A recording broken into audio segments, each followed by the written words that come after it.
Well, this is Baruch, and this is going to be a very short lesson from Rabbeinu HaKodesh, Rabbi Nachman the Feged, Rabbi Nachman the Breslev. This is Likutei Maharn, the very end, and it talks of like this, is we have come to the end of the Likutei Maharn, and we're kind of trying to add it up. The original phrase that the Rebbe brought is, Ashrei, happy are those whose way is perfect, who walk with the Torah of God. Now, I always thought that the word for Tomim would be more like pure, but he says perfect. Yaakov was in Ish Tom.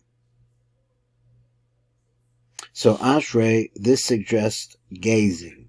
So he brought that in, and so he says Ashrei, those who look, what happy? Ashrei means happy.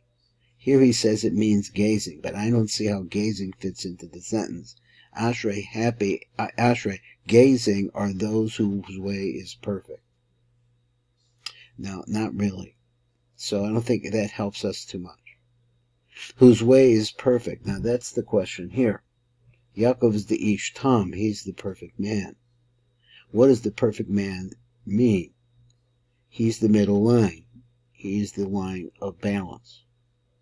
This corresponds to Yaakov, a man of perfection. Yaakov is the aspect of inner intelligence as above. He is able to see within opposing elements the oneness that is within everything. And as a result of that, he's able to make combinations.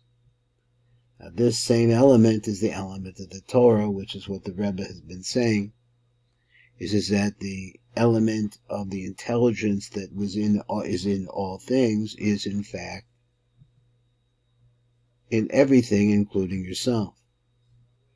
So he says that is to merit focusing on the inner intelligence of each thing. That is something that has to be earned because there's so much going on and so much that we don't like. But we just heard of this little Zohar that we heard just a minute ago. It was in the was late last night, but it's on the nighttime Zohar. But just listening to it, you see that it's possible to be able to use this inner intelligence to bring up the worst aspects of the most painful aspects of our life, to be able to see what's behind it. The aspect of Yaakov, a man of perfection, is achieved by means of the Torah. And that is a person who walks with the Torah of God. And that's a phrase up above. It says, happy are those whose way is perfect, who walk with the Torah of God. Now he says, finishing up, and this is really the end of the Rebbe's Torah here, this is the first Torah. He says, by studying Torah with enthusiasm, that is really trying to seek the answers to the things that you need, strength is given to the kingdom of heaven. I read it wrong, as kingdom of holiness. The kingdom of this is the Malchus, the Kedusha. Now here, kingdom, we think of like a king. Here we're talking about something which is feminine. It's the Malchus, which is the ultimate receptacle. Kingdom of holiness, which is the Nun. That Torah allows a person to be able to, or the neshama, let's put it either way, the neshama within the person, to receive from the inner intelligence. Because the Torah itself is tied into that. The chet, therefore, which is then produced, and his words are accepted as explained. I think I could rate it better. He said the chet. Chet comes from the word chokhmah. He said that earlier. If you combine it with the nun, which is the yichud that we're talking about all the time, which is the yichud also in Kabbalah known as Zer Anpin and the Nukva, Zer Anpin and the Malchus, again, the yichud of opposites, is then produced and his words are accepted as explained.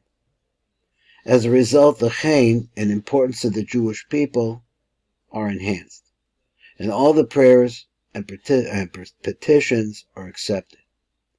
By producing chen fills malchus, and the result of the chen, the purpose of the importance of the Jewish people elevated, enhanced, and all the prayers and petitions are accepted.